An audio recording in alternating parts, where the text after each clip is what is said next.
Kalam expresses her displeasure about Indian status in world affairs, that our country does not get importance at international affairs in the ratio of potentials.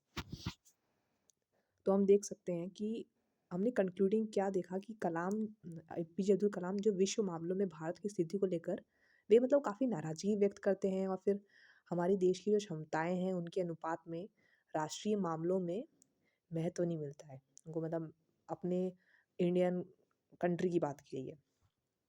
फिर वो एक incident mention करते हैं अन्ना university का, जहाँ पे वे students को teach कर रहे थे इंजीनियरिंग, और एक स्टूडेंट ने उनसे क्वेश्चन किया कि Amartya Sen leading economist said that India's nuclear test at Pokhran second was ill conceived. ये पोखरण के बारे में आपने सुना होगा कि अमर्त्य एक प्रमुख अर्थशास्त्री सेन ने कहा कि पोखरण 2 में भारत का परमाणु परीक्षण गलत कल्पना थी। फिर कलाम ने कहा कि वह अमर्त्य सेन की महानता और उनके सुझावों की प्रशंसा करते हैं। भारत को सभी देशों के साथ मैत्रीपूर्ण संबंध रखने चाहिए और अपनी आर्थिक समृद्धि बढ़ानी चाहिए, लेकिन हम अपने अतीत को नहीं भूल सकते। संयुक्त राष्ट्र में नेहरू ने विश्व के सभी देशों के लिए शून्य परमाणु हथियार की वकालत की।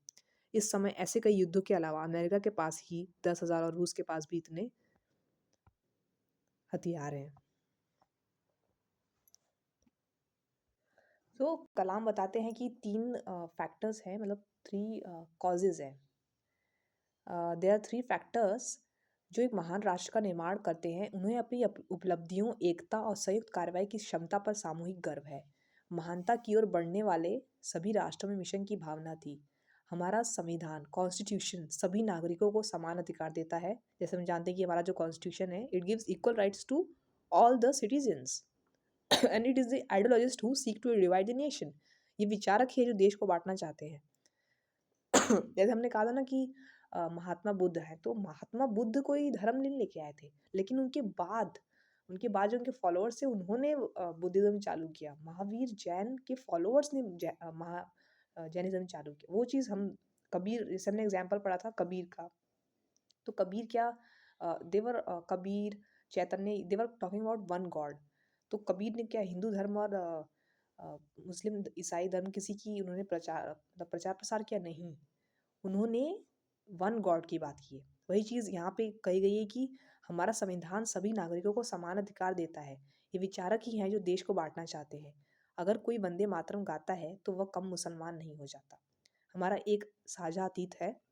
It is not become a less Muslim. We have shared past and culture.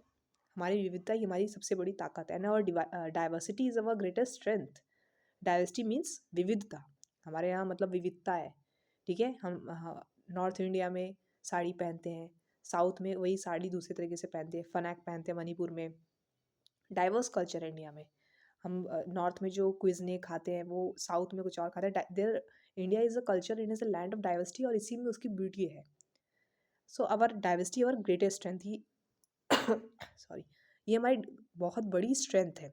और विकसित भारत शहरों का नहीं बल्कि गाँव का भारत होगा, और जो डेवलप इंडिया होगा वो इंडिया का नहीं होगा but of villages it will be also.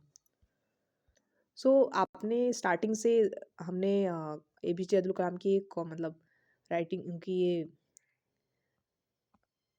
Composition को पढ़ा, सो आपको कोई डिफ़िकल्टी नहीं हुई कि जिनको मतलब थोड़ा सा भी हमने जैसे मिसाइल्स के नेम पढ़े और वो कुछ कुछ जगह के पोखरण 2 एंड वो क्वेश्चन पूछते हैं उनके स्टूडेंट, ये सब कुछ नाम पढ़े, तो किसी को डिफ़िकल्टी है तो रीड इट ट्वाइस और थ्राइस, उनको आ जाएगा। बहुत ज़्यादा डिफ़िकल्ट नहीं है। So that's all for today. Please like and subscribe my channel and please join the WhatsApp group. Thank you.